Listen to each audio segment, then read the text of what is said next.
Snow White and the Seven Dwarfs. Once upon a time, a princess named Snow White lived in a castle with her father, the king, and her stepmother, the queen. Her father had always said to his daughter that she must be fair to everyone at court. Said he, people come here to the castle when they have a problem. They need the ruler to make a fair decision. Nothing is more important than to be fair. The queen, Snow White's stepmother, knew how much this meant to her husband. At the first chance, she went to her magic mirror.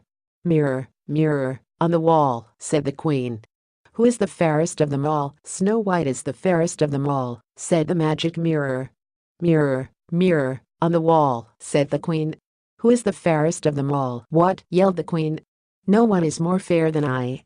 The queen must have the best of everything, everyone knows that."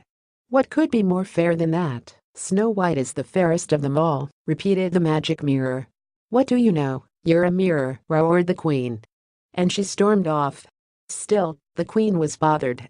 So bothered was she that the queen decided to be rid of the girl once and for all. "I cannot wait another day," she declared. The queen called for her huntsman. "Find a reason to take Snow White deep into the woods," she said, pointing her long finger at the servant. "Then kill her." The queen decided, "I must be rid of that girl once and for all." The huntsman was shocked. But she was the queen, and what could he do? The next day he took Snow White into the woods.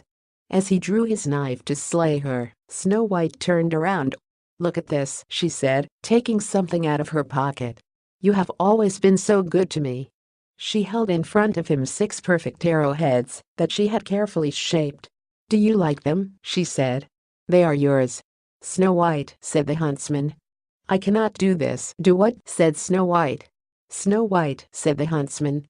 "I cannot do this." The servant dropped to his knees. "The queen, your stepmother, ordered me to kill you," he said. "But I cannot." "She did what?" Snow White called out with alarm. "You must run away," said the huntsman. "Far into the woods, now. And never come back to the castle." Snow White turned and ran into the woods as fast as she could. Deeper and deeper she ran. It was getting dark, and the wolves were starting to howl. She tripped and her skirt was torn. Tall tree branches seemed to reach down to the very ground to grab her. She was scratched, bleeding and scared, yet she ran on and on. It was getting dark, and the wolves were starting to howl. Then all of a sudden in the distance there was a light. Who was living so deep in the woods? She stepped up closer and saw that it was a cottage. Yet no sound came from the cottage, only light from the windows. "Hello," she said, knocking softly on the door. "Hello?" No answer. The door was already a little bit open. She opened it some more and stepped in.